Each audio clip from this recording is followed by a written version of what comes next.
Beberapa bulan yang lalu saya dapat kamera Sony A6000 dan sejak itu Sony A6000 jadi kamera kedua saya setelah Canon EOS M50. Tapi lama-lama kok saya makin jatuh hati sama Sony. Akhirnya saya jual EOS M50 sama semua aksesorisnya kayak lensa, baterai, cage, dan lain-lain. Dan setelah mempertimbangkan keinginan, kemampuan, tabungan, dan nonton ratusan video YouTube, akhirnya saya memutuskan untuk beli Sony A6600. Dengan euforia kamera yang masih baru, akhirnya saya juga mulai nyicil aksesorisnya kayak lensa. Saya ke Senayan untuk tukar tambah lensa yang dari Canon ke Sony, sama-sama lensa second. Saya juga beli satu lensa baru dari Sigma. Saya juga beli aksesorisnya lah kayak baterai cadangan yang dari third party merek Wasabi, sepaket sama chargernya karena yang original harganya mahal. Dan sayangnya di paket pembeliannya Sony itu nggak pernah ada charger baterai. Jadi ya sekalian aja. Saya juga beli beberapa aksesoris kayak cage, pembersih, ya macam-macam. Buat yang ingin tahu spek teknis dari Sony A6600 ini akan saya tampilin. Silahkan di pause aja buat yang mau tahu. Kalau udah, kita lanjut bahas kameranya. Di paket pembeliannya standar lah. Selain kameranya ada baterai, strap, eye caps, dan buku-buku. Kesan pertama waktu megang Sony A6600 ini adalah ergonomis. Gripnya ini nyaman banget. Lihat, ini. Gripnya itu dalam banget. Sih, kelihatan nggak? Bahkan semua jari saya. Sampai kelingking juga dapet. Jadi ini nyaman banget buat dipegang. Ini adalah fitur yang paling saya suka dari Sony A6600. Kenapa gripnya bisa gede gini? Karena Sony A6600 ini punya baterai yang paling beda dari jajaran Sony A6000 yang lain. Biasanya Sony A6000 series dari Sony A6000 sampai ya sebelum A6600 ada 6100, 6400 itu pakai kamera pakai baterai FW50 kalau nggak salah yang kapasitas baterainya sekitar 1020-an mAh.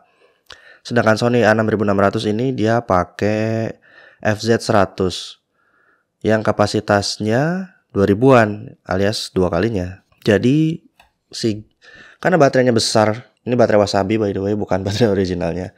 Karena baterainya yang besar, makanya dia gripnya bisa besar juga. Ini kalau dibandingin sama baterai Sony A6000. Nih, kelihatan jauh lebih kecil.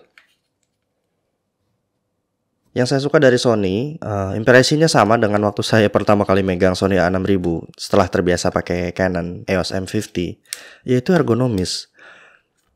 Bodinya itu kotak, atasnya itu datar, eye capsnya ini setara sama mata, bentuknya kotak, enak banget. Jadi kalau misalnya ini dipasangin di gimbal, itu kita masih punya banyak space untuk ngegerakin gimbalnya. Misalnya kita taruh mic di sini, itu pun masih bisa gitu, nggak akan mentok. Bodi A6600 didominasi sama aluminium alloy dan build quality-nya kerasa jauh lebih bagus dari Sony A6000. A6600 juga punya lebih banyak tombol custom dibanding A6000. A6600 punya tombol custom C1, C2, C3, dan C4. C4 ini berfungsi sebagai tombol delay juga, tergantung penempatannya. Ini fitur yang saya suka juga. Jadi saya bisa ngatur masing-masing fungsi dari tombol custom ini. Ada yang buat mode fokus, ada yang buat white balance, macam-macam. Saya sesuaikan dengan workflow saya. Di sisi sebelah kiri ada pintu, cara bukanya agak ditarik sedikit. Setelah dibuka akan kelihatan ada 4 port. Dari yang paling atas ada port HDMI out, micro USB, input mic, dan terakhir ada audio out. Di bagian bawah ada pintu lagi untuk baterai dan SD card. Dan saya suka thread seperempatnya ini karena dia posisinya agak jauh dari pintu. Jadi dia nggak mengganggu buka tutup pintunya. Ini threadnya ada tengah sini. Ini udah saya pasangin plate. Jadi pintunya ada di sini. Dia jauh, jadi nggak mengganggu keergonomisan dari pintunya. A6600 juga dilengkapi sama viewfinder yang bisa auto brightness. Cukup nyaman dipakai terutama kalau kondisi cahaya lagi terik-teriknya. Lanjut ke user interface. Konon katanya user interface-nya Sony ini agak kurang bagus atau kurang terorganisir. Tapi setelah saya terbiasa pakai A6000, di A6600 ini jadi langsung familiar karena user interface-nya hampir sama persis. Dan setelah saya setup kameranya, agak jarang saya buka menu lagi untuk nyisirin fungsi yang ada. Karena kalaupun ada config yang mau saya bisa ganti dengan tombol-tombol custom atau melalui wheel yang aksesnya bisa lebih cepat. Ngomongin kualitas gambar, Sony A6600 pastinya bisa ngeluarin gambar dalam mode RAW ataupun JPEG. Kita bisa tentuin berdasarkan kebutuhan. Saya sendiri set RAW aja, baik di Sony A6600 maupun di A6000 yang sekarang lagi dipakai ngerekam. Karena biasanya habis motret atau ngerekam itu saya langsung bawa ke rumah untuk diedit di rumah gitu. Kalaupun emang saya harus ngedit di tempat, biasanya saya transfer ke handphone. Mungkin ngedit sedikit pakai Lightroom di handphone, atau kalau udah bagus saya langsung aja di-upload di sosmed. Saya suka dynamic range-nya Sony A6600 ini. Cukup enak lah buat diedit-edit. Tone warnanya juga saya suka walaupun agak beda dengan Canon kemarin. Jadi di Sony ini agak-agak warm, tapi masih oke lah. Kalaupun terlalu kekuningan bisa kita adjust di post production. Untuk perekaman video, Sony A6600 ini bisa di NTSC di 4K, 24p, dan 30p. Atau Full HD bisa 24, 30, 60, dan 120p. Dan untuk PAL, dia bisa 4K di 25p. Dan untuk Full HD, dia bisa di 25, 50, dan 100. A6600 bisa ngerekam video secara eksternal 8 bit 422 via clean HDMI out. Oke, jadi ada 3 alasan kenapa akhirnya saya memutuskan untuk beralih dari Canon ke Sony. Alasan yang pertama adalah bentuknya yang ergonomis. Bentuknya kotak, enak banget buat dibawa-bawa, enak banget buat ditaruh di gimbal. Dan yang berikutnya adalah autofocusnya. Autofocusnya itu cepet dan akurat banget. Saya udah pakai untuk foto maupun video dan autofocusnya bekerja dengan sangat baik. Dia cepet banget dan akurat. Kita tinggal nyalain mode fokusnya di continuous dan wide.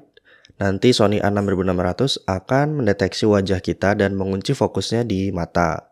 Dan itu cepet banget. Tapi pastinya kita tetap harus pastiin pencahayaannya juga supaya autofocusnya bisa berfungsi dengan maksimal. Sony A6600 juga punya subject detection untuk manusia dan hewan yang akan berguna kalau kita suka foto-foto kayak di kebun binatang, taman safari, atau alam liar misalnya. Oke, ngomongin lensa. Itu adalah alasan ketiga kenapa saya akhirnya beralih dari Canon EOS M50 ke Sony.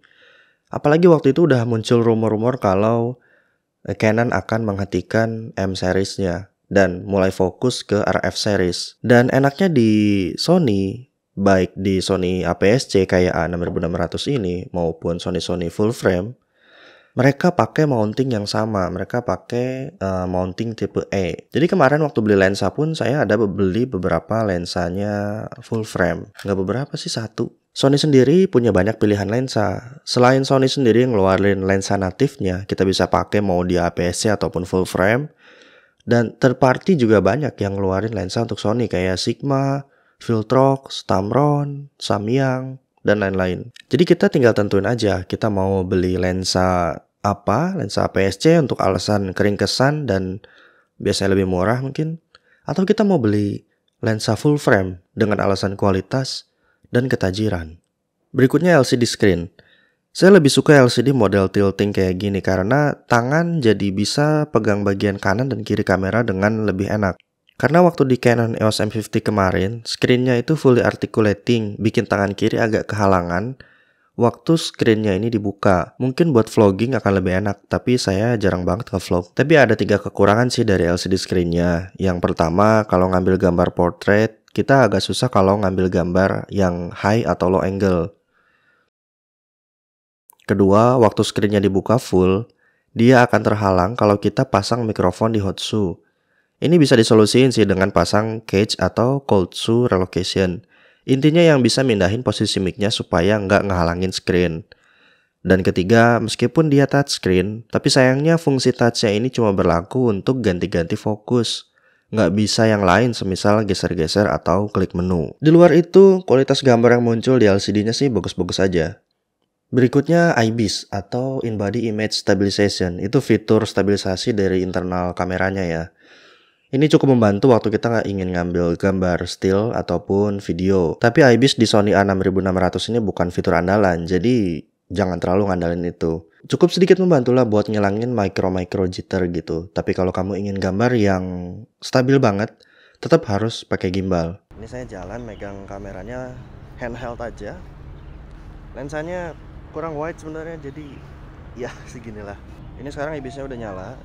Kita coba jalan beberapa langkah ke depan. Kontur jalannya masih sama tanah. Sekarang kita cobain IBIS-nya off, tapi ini saya pakai gimbal. Jalan-jalan harusnya ini lebih bagus, lebih stabil. Gimbal nyala dan IBIS-nya off. Kontur jalan masih sama, tempatnya masih sama. Gimana gambarnya? Lebih stabil kan? Berikutnya Imaging App. Ini aplikasi keluaran Sony. Ada versi Android, iPhone maupun versi desktop, baik untuk Mac. Untuk Windows saya nggak tahu, belum coba. Yang jelas ini aplikasi berguna banget. Kita bisa kirim gambar langsung dari handphone, langsung dari kamera ke handphone. Kita bahkan bisa kontrol kameranya dari handphone ataupun dari PC. Tapi kalau sekedar ingin kontrol, saran saya sih beli remote. Saya biasa pakai imaging apps di desktop untuk jadi field monitor karena saya nggak punya field monitor. Jadi kita bisa lihat gambarnya baik sebelum maupun setelah perekaman, dan kita bisa atur-atur juga ISO-nya dan settingan-settingan yang lain gitu. Kita bisa start dan stop perekaman juga. Jadi saya hampir nggak perlu beli field monitor ataupun capture card HDMI. Mungkin nanti saya bikin tutorial tentang gimana cara pakai Sony Imaging App. Berikutnya saya mau ngomongin audio. Portnya ada di sebelah kiri, dia ada audio in dan audio out. Saya sangat menyarankan untuk pakai mikrofon tambahan dibanding mikrofon bawaannya kamera untuk kualitas audio yang lebih baik. Testing, ini pengetesan mikrofon internalnya Sony A6600. Gimana suaranya, jelas nggak? Saya lagi ada di taman, banyak anak-anak lari-lari di sini. Ada dekat jalan raya juga, mungkin kedengaran suaranya. Oke, gitu suaranya. Sekarang kita cobain pakai mic eksternal. Yes, ini sekarang kita pakai mic eksternal dari Saramonic. Sebenarnya bisa mic apa aja. Gimana suaranya? Harusnya lebih bagus dari bawaan kameranya. Testing 1 2 3. Saya masih di taman, banyak anak-anak di sini lari-lari. Dekat jalan raya juga, mungkin suara mobil atau motor juga kedengeran. Angin juga di sini bertiup. Bisa kedengaran, bisa enggak sih? Oke, gitu suaranya kalau pakai mic eksternal, harusnya lebih bagus. Terakhir buat catatan aja, di Sony A6600 ini udah nggak ada built-in flash. Atasnya kosong.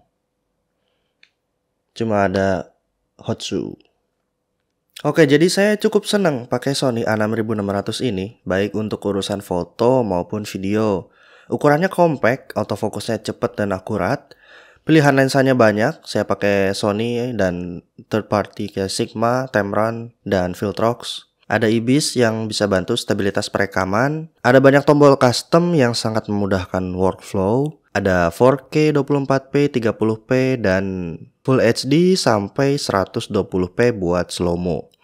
Ada port audio in dan audio out untuk monitor gimana kualitas suara kamu. Ya mantap lah pokoknya. Saya akan taruh link-linkan seperti biasa di kolom deskripsi di bawah. Silakan nanti kamu cek-cek kalau kamu ingin beli kameranya ataupun aksesorisnya.